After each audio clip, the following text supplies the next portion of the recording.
வணக்கம். இன்னைக்கு நம்ம இந்த ஹேமர் என்ன ஹேமர் நம்ம எல்ஜி கம்ப்ரஸருக்கு யூஸ் பண்ணலாம், எது பெஸ்ட்டாக இருக்கும் அப்படிங்கிறத பற்றி பார்த்துருவோம். அதில் நாங்கள் என்ன மாதிரி ஹேமர் யூஸ் பண்ணுறோம் அப்படின்னு சொல்லி இந்த வீடியோட கடைசியில் கண்டிப்பாக நான் உங்களுக்கு சொல்கிறேன். பொதுவாக ஹேமர் அப்படின்னு எடுத்துட்டாவே நம்ம ஒவ்வொரு மாடலுக்கும் ஒவ்வொரு ஹேமர்லாம் எதுவுமே தயாரிக்கிறதில்ல. பொதுவாக எல்லாமே ஒரே மாதிரி மாடலில் தான் வருது. அதில் வரக்கூடிய ஹோல்ஸ் மட்டும் கொஞ்சம் ஆல்ட்ரு பண்ணி சில ஹேமர் கம்பெனியில் செஞ்சு கொடுக்குறாங்க. அந்த ஆர்பிஎம் பொறுத்தவரை நம்ம யூஸ் பண்ணிட்டு இருந்த அந்த 900 200 அந்த 1100 700 200 இந்த மாதிரி கம்ப்ரஸரில் என்ன ஹேமர் யூஸ் பண்ணோமோ அதே இதுதான் இன்னைக்கும் மார்க்கெட்டில் இருக்குது. நம்ம தேவைக்கு தகுந்த மாதிரி அதை கொஞ்சம் கொஞ்சம் ஆல்ட்ரேஷன் பண்ணி ஒவ்வொரு கம்ப்ரஸரோட ஆர்பிஎத்துக்கு தகுந்த மாதிரி நம்ம மாற்றி நம்ம யூஸ் பண்ணுறோம். அதில் குறிப்பாக நாங்கள் இந்த எல்ஜி பிஜி 1250 இந்த கம்ப்ரஸர் எடுத்ததுக்கப்புறம் நிறையா கம்பெனி ஹேமரில் ட்ரை பண்ணி பார்த்தோம். ஆரம்ப கட்டத்தில் எங்களுக்கு அந்த ஹேமரை பற்றின ஒரு புரிதல் இல்லாதனால நாங்கள் ஒவ்வொரு இதையும் நம்ம ஆல்ட்ரு பண்ணி அது கடைசியாக பார்த்தீங்கன்னா உங்களுக்கு சரி வர ஒர்க் ஆகாத கண்டிஷனில் மறுபடியும் ஃபஸ்ட்டு இன்னொரு கம்பெனி எடுப்போம். அதுக்கு அடுத்து வேற ஒரு கம்பெனி, இப்படியே நிறையா கம்பெனிகளை மாற்றிட்டு வந்தோம். அதுக்கப்புறம் தான் அதில் உள்ள ஒரு பிரச்சனைகள் என்னென்னு புரிஞ்சுது. நமக்கு ஹேமர் ஏன் அதனுடைய பிரின்சிபல், அதாவது ஒர்க் பிரின்சிபல் மாறுது, ஏன் நமக்கு ஃபீட்டேஜ் வரல அப்படிங்கிறதெல்லாம் நாங்கள் ஸ்டடி பண்ணுறதுக்கே கிட்டத்தட்ட கொஞ்சம் நாட்கள் எடுத்தது. ஏன்னா நாங்கள் ஆரம்பத்தில் யூஸ் பண்ணது இன்னொரு கம்பெனி பெட்டி தான் யூஸ் பண்ணிகிட்டு இருந்தோம். அதனுடைய ஆர்பிஎம் உங்களுக்கு அதிகம், அதாவது ட்ரில்லிங் ஆர்பிஎம் அதிகம். அதே பிஜி 1250 பொறுத்தவரையும் நமக்கு ஒரு 1450 to 550 தான் அவங்க கொடுக்குற ரெக்கமெண்டேஷன். அப்போ இதில் நம்ம அந்த பெர்ஃபார்மன்ஸ் எப்படி கொண்டுட்டு வருது, அப்போ நம்ம இந்த ஹேமரில் நம்ம என்ன மாறுதல் பண்ணணும், என்ன மாதிரி ஹேமர் எடுக்கணும் அப்படின்னு சொல்லிட்டு ஃபஸ்ட்டு ஆரம்பத்தில் எங்களுக்கு தெரியல. ஆனால் நாட்கள் போக போக நிறைய மாற்றங்கள்லாம் செஞ்சு, அதுக்கப்புறம் ஒரு சில நண்பர்கள் சொன்ன மாதிரி இந்த கண்ட்ரோல் டேபிளாக ஹோல்ஸை பெருசு பண்ணுங்க, அந்த ஏர் போகிற சைடில் இருக்கக்கூடிய ஹோல்ஸை 6 ஹோல்ஸில் மேல் பக்கம் கீழ் பக்கம்லாம் கட் பண்ணுங்க அப்படின்னாங்க. நம்ம எதை பண்ணாலும் நமக்கு அந்த ஆவரேஜுங்கிறதே வரல. அதுக்கப்புறம் தான் ஒரு இதை நாங்கள் தெரிஞ்சுக்கிட்டோம். ஏன்னா நம்ம அந்த ஹேமர் நமக்கு எல்லாமே ஒரே மாதிரி ஹேமர் தான் வந்துட்டுருக்கு. எல்லாமே ஒரே சைஸு, ஒரே ஸ்டாண்டர்டு. சில கம்பெனி மட்டும் கொஞ்சம் கொஞ்சம் மாறுதல் பண்ணி கொடுக்குறாங்க. ஆனால் அவங்க உள்ளே கொடுக்கக்கூடிய அந்த காம்பனன்ஸோடைய இது என்ன மாறி இருக்கும், மற்றபடி அந்த ட்ரில்லிங் பர்ஃபார்மன்ஸுங்கிறது அந்த ஹேமர் அமைகிறத பொறுத்து. அதை நம்ம மாற்ற முடியாது அப்படிங்கிறத புரிஞ்சுக்கிட்டோம் ஃபஸ்ட்டு. அடுத்து நமக்கு அந்த ஆர்பிஎம் கொஞ்சம் நமக்கு டஸ்ட்டு இருக்கக்கூடிய போரில் ஈஸியாக உங்களுக்கு டஸ்ட்டு ஃப்ரீயாக வந்துடும். கொஞ்சம் ஈரம் உள்ள போரில் ஆரம்பத்தில் கொஞ்சம் எங்களுக்கும் அது பிரச்சனை பண்ணிட்டு தான் இருந்தது. அப்போ நம்ம ஹேமரில் இந்த கண்ட்ரோல் டேபிளில் நம்ம ஹோல்ஸை பெருசு பண்ணுறது, சின்னது பண்ணுறது, அந்த மாதிரி வேலையெல்லாம் செஞ்சு பார்த்தோம். அப்புறம் அந்த கண்ட்ரோல் டியூப்பில் ஒரு 4 mm சைஸில் ஹோல்ஸ் பண்ணி தலைவில் அது மாதிரிலாம் பண்ணி பார்த்தோம். அது ஆக்சுவலாக எதுவுமே ஒர்க் அவுட் ஆகலை. அதுக்கப்புறம் தான் ஒரு விஷயம் புரிஞ்சது, நம்ம என்ன பண்ணாலும் நம்ம வச்சுருக்கக்கூடிய மாடல் அந்த அழுத்தம், அந்த சிஎஃப்எம்ங்கிற ஒரு விஷயத்தை நம்ம ஃபஸ்ட்டு கால்குலேஷன் பண்ணலை. அதை நம்ம ஒரு கம்பெனியில் 1650 ஓடுது அப்படின்னா, அதே ஹேமரை நம்ம இந்த எல்ஜி பிஜி 1250 நாங்கள் யூஸ் பண்ணி பார்த்தோம். அப்போ நமக்கு அந்த 1650 வரல. காரணம் என்னென்னா, அந்த ஒர்க்கிங் ப்ரெஷர் வேறுபடுறதுனால நமக்கு கண்டிப்பாக அந்த மாதிரி வரல. அதில் நமக்கு அந்த சிஎஃப்எம்ங்கிற ஒரு அழுத்தம் தான் அதுக்கு மெயின் காரணம். நமக்கு ட்ரில்லிங்குடைய ஃபீட்டேஜ் எவ்வளோ அதிகம் வருது, எந்த அளவுக்கு வருது அப்படிங்கிறதெல்லாம் கணிக்கிறது. நம்ம ஹோல்ஸை பெருசு பண்ணி நம்ம கம்ப்ரஸரை ரேஸை அதிகப்படுத்தி ஓட்டுறோம்னா கண்டிப்பாக ட்ரில்லிங் ஃபாஸ்ட்டாக இருக்கும் அப்படின்னு நம்ம நினச்சதெல்லாம் தப்பு அப்படின்னு சொல்லிட்டு நாங்கள் இப்போ எடுக்கக்கூடிய எந்த ஹேமரையுமே நாங்கள் ஆல்ட்ரு பண்ணுறதே கிடையாது. தேவைப்பட்டதுன்னா நாங்கள் நம்ம அது என்ன ஆர்பிஎம் எடுக்குதோ அதை அப்படியே ஃபஸ்ட்டு ஒரு பாயிண்டில் நாங்கள் ட்ரையல் விட்டுருவோம். அதில் கொஞ்சம் எங்களுக்கு திருப்தி இல்லை, நமக்கு ஆர்பிஎம் பத்தாது, அதாவது அந்த ஒர்க்கிங் ப்ரெஷர், அதாவது 23 கேஜில் நமக்கு ஒரு 1400 ஓடுறதுக்கும் ஒரு 1500 ஓடுறதுக்கும் நிறைய வித்தியாசங்கள் இருக்குது. ஏன்னா அந்த 1400 போது அது ஓவர் லோட் ஆகி தான் ஓடிட்டுருக்கோம்.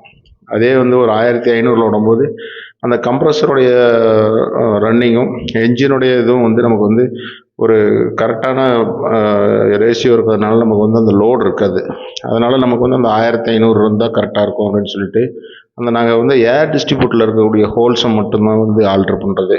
அதுக்கு மேலே நாங்கள் டெப்த் பாயிண்ட் ஓட்டுறோம் அப்படின்னா இந்த கண்ட்ரோல் டியூப்பில் நாங்கள் அந்த 6 ஹோல்ஸ் நாங்கள் எதுவுமே செய்ய மாட்டோம்.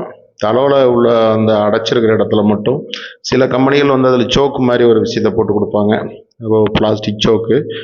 அதில் வந்து நம்ம ஈஸியாக ட்ரில் பண்ணிக்கலாம். பட் இன்னைக்கு வரக்கூடிய முக்கால்வாசி ஹேமரில் வந்து அந்த சோக்கு அந்த மாதிரி இதெல்லாம் வந்து இப்போ வர்றது கிடையாது. அதுக்கு பதில் அதை வந்து ஃபுல்லாக அடைச்சிருப்பாங்க. அதை வந்து நம்ம வந்து ஒரு 3 mm அளவுக்கு மட்டும் ஓட்டப்பட்டால் போதும், ரொம்ப பெருசாக போடக்கூடாது. ஒரு 3 mm பிட்டில் போட்டிங்கன்னா எந்த அளவுக்கு இருக்கோ அந்த அளவுக்கு நம்ம வந்து ஹோல்ஸ் பண்ணோம்னா கிட்டத்தட்ட நமக்கு ஒரு 100 ஆர்பிஎம் எக்ஸஸாக வந்து கிடைக்கும். அப்படி எக்ஸஸாக கிடைக்கிற ஆர்பிஎம் வந்து ஹேமரை ஸ்பீட் பண்ணுமா அப்படின்னா கண்டிப்பாக கிடையாது. அது வந்து அந்த ஏர் வந்து டைரெக்டாக வந்து ஃப்ளஷிங்லேயே போயிடும்.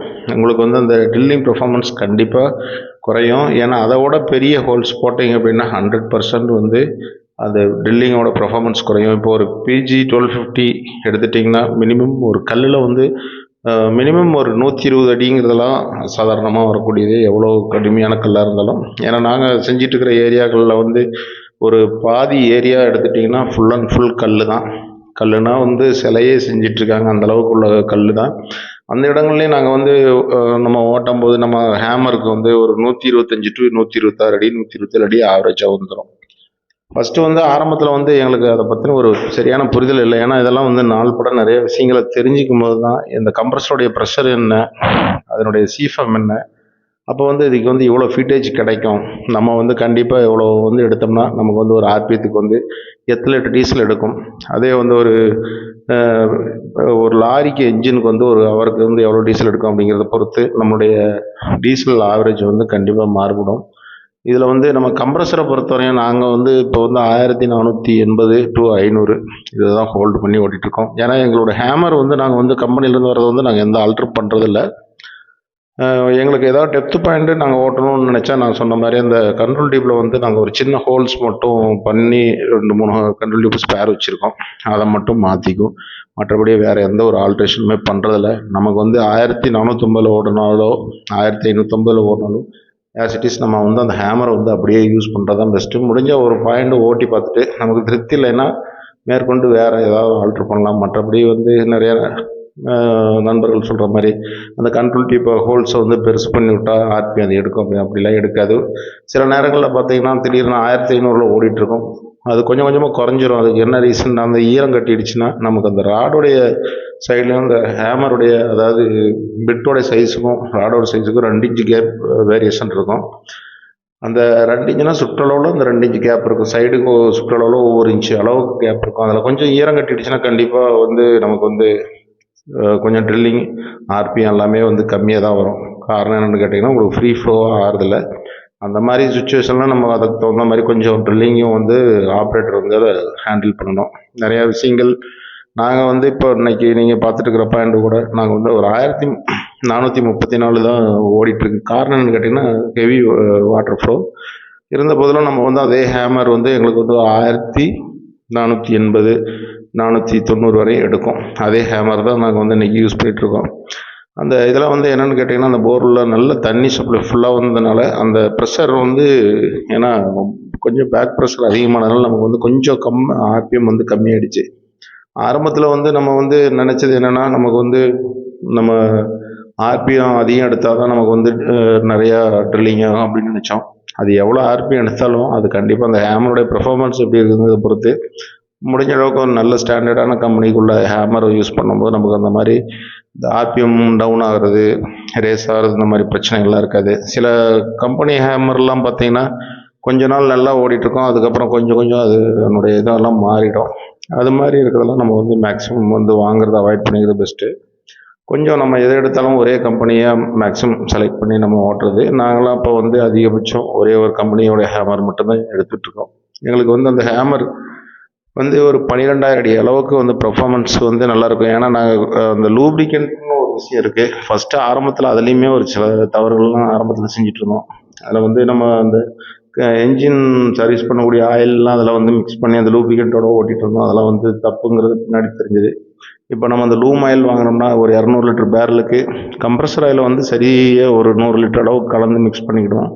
நமக்கு அது வந்து ஒரு கிரேடு பார்த்திங்கன்னா ஒரு 90 ஆயிலுக்கு கொஞ்சம் கம்மியாக இருக்கிற மாதிரி, அதாவது டெம்பரேச்சர் ஏறும்போது நமக்கு வந்து கொஞ்சம் ஃப்ரீ ஃப்ளோ ஆகணும், அதே அளவுக்கு லூப்ரிகன்ட் ஆகணும், ஆனால் பிஸ்டனை பிடிக்கக்கூடாது. அந்த மாதிரி இதெல்லாம் இது பண்ணும்போது நமக்கு வந்து ஹேமருடைய லைஃப் வந்து ஒரு 12,000 அடி வரை நம்ம வந்து யூஸ் பண்ணுறோம். ஏன்னா அந்த பேரல் சைஸு வந்து உங்களுக்கு கொஞ்சம் குறையும் போது நம்ம அந்த ஹேமரை யூஸ் பண்ணும்போது கொஞ்சம் டவுட்டாக இருக்கும். நிறைய இடங்கள்ல நிறைய நேரங்களில் கட் ஆயிரும். அதனால வந்து நாங்கள் இப்போ ஆரம்பத்தில் அந்த செஞ்ச மாதிரிலாம் இப்போ செய்கிறது கிடையாது. ஒரு ஹேமர்னு எடுத்தோம்னா அதோட ஃபஸ்ட்டு வந்து 4 பிட் எடுத்துருவோம். அந்த 4 பிட்டுமே வந்து ஒரு 165லிருந்து 160 வரை வந்து ட்ரில் பண்ணிவிட்டு ஒவ்வொரு பிட்டாக வந்து நாங்கள் எடுத்துகிட்டு அதுக்கப்புறம் வந்து நாங்கள் கடைசியாக வந்து ஒரு 6,000 அடி 7,000 அடி போகும்போது அந்த பிட்டை வந்து நாங்கள் வந்து கம்மி டெப்த் வரக்கூடிய பாயிண்ட்களுக்கு வந்து யூஸ் பண்ணிக்குவோம். அதிகபட்சம் வந்து ஒரு 158 சைஸ் வரும்போது நாங்கள் வந்து பிட்டை வந்து ஸ்கிராப்புக்கு கழிச்சிடுறது. ஏன்னா வந்து ஒரு 6 இன்ச்சு அளவுக்குலாம் நம்ம விடும்போது நமக்கு வந்து ஹேமரோட பேரலு ஃப்ரெண்ட்ஸுக்கு இதெல்லாம் வந்து சீக்கிரம் டேமேஜ் ஆகுது, ராடு டேமேஜ் ஆயிடுது. அப்படிங்கிறதுனால நாங்கள் வந்து இப்போ மேக்ஸிமம் இந்த 158 சைஸுங்கிறது மேக்ஸிமம் கழிக்கக்கூடிய சைஸாகவே கொண்டு வந்துட்டோம். அது மாதிரி தான் நிறைய விஷயங்கள் வந்து நம்ம சின்ன சின்ன ஆல்ட்ரேஷன் தான். ஹேமரை பொறுத்தவரையும் நம்ம வந்து எந்த ஹேமர்னாலும் யூஸ் பண்ணலாம். இந்த எல்ஜிக்கு தனியாக மற்ற கம்பெனிகளுக்கு தனியாக ஹேமர்லாம் கிடையாது. அது வந்து அவங்களுடைய ஒர்க்கிங் ப்ரெஷர் வந்து அவங்க வச்சிருக்கக்கூடிய ஒரு விதம் வேறுபடும் கண்டிப்பாக. ஏன்னா அவங்களுக்கு வந்து இந்த கம்ப்ரஸரை பொறுத்தவரையும் அந்த த்ரஸ்ட்டு அதாவது வந்து ட்ரில்லிங் த்ரஸ்ட்டை வந்து ஒரு 1450லேருந்து 550 கிடைக்குதுன்னா மற்ற கம்பெனியில் அது கொஞ்சம் வேறுபடுது. அதுக்கு தகுந்த மாதிரி இது பண்ணுறோம். அப்போ வந்து அந்த என்ஜினுடைய ஸ்பீடு அதிகமாகும் போது அதுக்கு தகுந்த டீசலை கண்டிப்பாக எடுக்கணும். இந்த அதனால் வந்து நம்ம இது ஆர்பிஎம் அதிகம் எடுத்தோன்னா நமக்கு வந்து ட்ரில்லிங் ஃபாஸ்ட்டாக இருக்கும் அப்படின்னு நினைக்கிறதெல்லாம் வந்து தப்பு. கண்டிப்பாக அது வந்து அப்படி இல்லை அப்படிங்கிறத நாங்கள் வந்து தெரிஞ்சுட்டோம் ஆரம்பத்திலேயே. இன்றைக்கி கிட்டத்தட்ட நாங்கள் வந்து ஒரு 3000 ஆர்பிஎம் வந்து நாங்கள் இந்த கம்ப்ரஸர் செஞ்சுருக்கோம்னா கிட்டத்தட்ட ஃபஸ்ட்டு ஒரு 500 ஆர்பிஎம் மட்டும் நாங்கள் வந்து கொஞ்சம் எங்களுக்கு சரியான புரிதல் இல்லாதனால நிறைய விஷயங்களை மாற்றி மாற்றி நிறைய குழப்பி அதில் ஆவரேஜ் வந்து கரெக்டாக எங்களால் எடுக்க முடியல. பட் இன்னைக்கு வந்து நாங்கள் வந்து நாங்கள் என்ன நினைக்கிறோமோ அந்த ஆவரேஜ் வந்து நாங்கள் கண்டிப்பாக கொண்டு வந்துடுறோம். காரணம் வந்து அந்த ஹேமரோட இது சில ஹேமரில் வந்து மேனுஃபேக்சரிங்லேயே கொஞ்சம் கொஞ்சம் பிரச்சனைகள் வர ஹேமரும் உண்டு. அந்த மாதிரி ஹேமரில் வந்து நம்ம ஒன்றும் பெருசாக இது பண்ண முடியாது. அதே மாதிரி நாங்கள் ஹேமரை வந்து ட்ரில்லிங்க்கு வந்து நாங்கள் ஆக்சுவலாக 148 சைஸ் உள்ள இந்த 6 ஹேமரை யூஸ் பண்ணுறோம். அதே மாதிரி ஓபி பிட்டுக்கு வந்து நாங்கள் வந்து மேக்ஸிமம் வந்து இந்த 7 இன்ச் ஹேமர் அதாவது 158 சைஸில் உள்ள ஹேமரை தான் யூஸ் பண்ணிகிட்ருக்கோம். ஏன்னா நமக்கு வந்து அந்த வைப்ரேஷன் வந்து அதிகம் வர்றது கிடையாது. அந்த ஹேமர் யூஸ் பண்ணும்போது கொஞ்சம் வெயிட்டு தான் அதிகமாக இருக்கும். பட் ட்ரில்லிங் வந்து நமக்கு பைப் ஓட்டும்போது நமக்கு அந்த உதறது இந்த மாதிரி பிரச்சனைகள்லாம் வந்து இதில் வர்றது கிடையாது. அது மாதிரி இன்னும் நிறையா வித்தியாசங்கள் நிறைய நிறைய வித்தியாசங்கள் வந்து அந்த ஹேமரில் வந்து 2லேயுமே இருக்குது. கொஞ்சம் கிறிஸ்டன்லாம் வெயிட்டாக இருக்கிறதுனால நமக்கு வந்து ட்ரில்லிங் வந்து ஃப்ரீயாக இருக்குது. அதே மாதிரி 8 இன்ச் பாயிண்ட் ஓட்டுறதுக்கும் நாங்கள் மேக்ஸிமம் வந்து அந்த 158 சைஸ் உள்ள 7 இன்ச் ஹேமர் தான் வந்து நாங்கள் யூஸ் பண்ணுறோம். 7 இன்ச்சு இதை அதே மாதிரி நிறையா ஆல்ட்ரேஷன்லாம் நாங்கள் இப்போ வந்து எதுவுமே செய்கிறதில்ல. தேவைக்கு தகுந்தால் தேவை ஏற்பட்டதுன்னா மட்டும் கொஞ்சம் கொஞ்சம் சின்ன சின்ன மாறுதல் வந்து அந்த ஏர் டிஸ்ட்ரிபியூட்டரில் வந்து ஹோல்ஸ் வந்து இது பண்ணுறதோட சரி. அதே ப்ளஸ் கண்ட்ரோல் டியூப்பில் வந்து தளவில் வந்து நம்ம ஒரு 3 mm அளவுக்கு இது பண்ணுறத வந்து அதோட சரி. அதுக்கு மேலே நாங்கள் வந்து அதை எதுவும் யூஸ் பண்ணலை. நாங்கள் யூஸ் பண்ணிகிட்டு இருக்கிறது ஒரே ஒரு பெங்களூர் கம்பெனி ஹேமர் தான் யூஸ் பண்ணிகிட்ருக்கோம். அவங்க பேர்லாம் வேண்டாம். ஏன்னா இது வந்து ஏன்னா நிறைய நண்பர்கள் ஒவ்வொரு நிறையா விதமான ஹேமர் யூஸ் பண்ணுவாங்க. அவங்களுக்கு வந்து அது வந்து ஒரு மாதிரி பொறுத்தல இருக்கும். அது மாதிரி இன்னும் அடுத்த வீடியோவில் வந்து கண்டிப்பாக இதில் ஹேமரை வந்து நம்ம சர்வீஸ் பண்ணும்போது என்னென்னலாம் கவனிக்கணும், அதை எத்தனாயிரம் அடிக்கு நம்ம வந்து அந்த ஹேமரை திருப்பி யூஸ் பண்ணுறது வந்து பர்ஃபார்மன்ஸ் நல்லா இருக்குது அப்படிங்கிறத பற்றிலாம் டீட்டெயிலாக பார்ப்போம். ஏன்னா ஏற்கனவே இது வந்து ரொம்ப பெரிய வீடியோவாக போயிடுச்சு. அதனால் வந்து அடுத்த வீடியோவில் வந்து அந்த ஹேமரை வந்து நாங்கள் எத்தனாயிரம் அடிக்கு ஒருக்கா நாங்கள் வந்து புஷ் சேஞ்ச் பண்ணுறோம், அதில் வேறு என்னெல்லாம் செய்கிறோம், நம்ம அந்த பேரில் வந்து எப்போ கழிச்சு விட்றோம் அப்படிங்கிறதுக்கான டீட்டெயிலெலாம் கண்டிப்பாக அடுத்த இதில் சொல்கிறோம். அதே மாதிரி அந்த கண்ட்ரோல் டியூப்பில் வந்து ஹோல்ஸ் வந்து போடுறது எப்படி போடணும் அப்படிங்கிறது. ஏன்னா அது வந்து ரொம்ப ஹார்ட்னிங் மெட்டல்னால நம்ம வந்து நினச்ச அளவுக்கு போட முடியாது. இந்த மாதிரி சில நிறைய டெக்னிக்களை வந்து அடுத்த வீடியோவில் பார்க்கலாம் நண்பர்களே. நன்றி, வணக்கம்.